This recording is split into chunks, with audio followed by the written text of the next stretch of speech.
Shalom Bapak Ibu Saudara yang terkasih di dalam Tuhan. Saya percaya bahwa situasi saudara ketika melihat video ini dalam keadaan sehat. Haleluya. Saat ini saya mau membagikan kebenaran firman Tuhan buat kita yang terambil di dalam Matius pasal 28 ayat 11 sampai 15. Saudara yang terkasih, demikianlah firman Tuhan. Ketika mereka di tengah jalan, datanglah beberapa orang dari penjaga itu ke kota dan memberitahukan segala sesuatu itu kepada imam-imam kepala.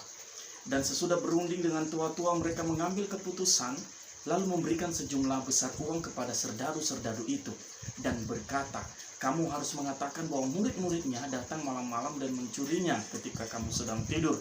Dan apabila hal ini kedengaran oleh wali negeri, kami akan berbicara dengan dia sehingga kamu tidak beroleh kesulitan apa-apa." Mereka menerima uang itu dan berbuat seperti yang dipesankan kepada mereka, dan cerita ini tersiar di antara orang Yahudi sampai sekarang ini.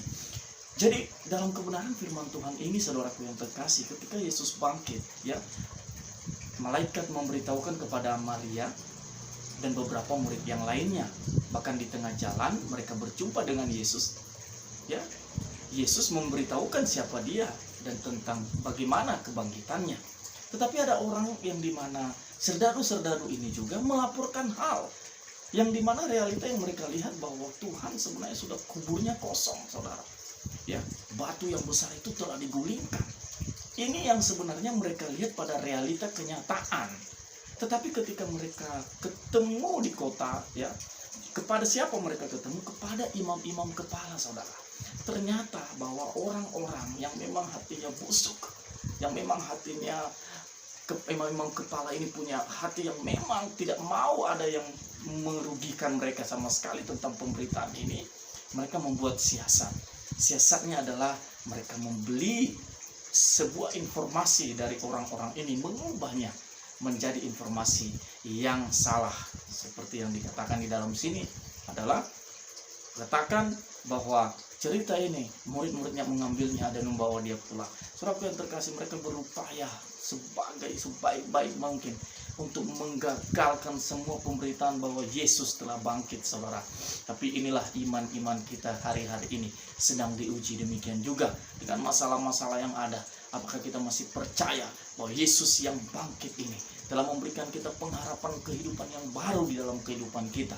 Oleh karena itu, saudara yang terkasih, ada banyak orang-orang yang ingin menggagalkan Injil dalam hidup saudara. Ada banyak situasi keadaan yang ingin dipakai iblis untuk merenggut semua yang baik yang daripada Tuhan kepada saudara. Oleh karena itu, saudaraku yang terkasih, bangun hubungan yang baik dengan Tuhan. Dalam keadaan apapun saudara, tetaplah hidup di dalam kebenaran firman Tuhan. Yes, alright.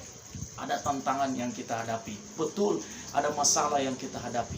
Ketika saudara berada di dalam masalah of the top, saudaraku yang terkasih, katakan begini dengan iblis, "Hai iblis, engkau tidak berkuasa atas kehidupan saya. Walaupun aku yang alami apapun hari ini, saya percaya Tuhanku tidak pernah meninggalkan aku." Saudara perlu untuk memperkatakan iman saudara seperti ini di hadapan iblis, saudara, supaya dia takut kepada saudara. Seperti firman Tuhan, ya, selalu mengingatkan kita bahwa kita pakai persenjataan Allah. Ya, firman Tuhan itu adalah pedang roh, saudara. Oleh karena itu, perkatakan firman dimanapun masalah saudara, dimanapun kehidupan saudara hadapi apapun. Saudara yang terkasih, perkatakan firman. Karena firman itu selain dia membangkitkan iman saudara, dia juga bekerja untuk melawan segala roh-roh jahat di udara.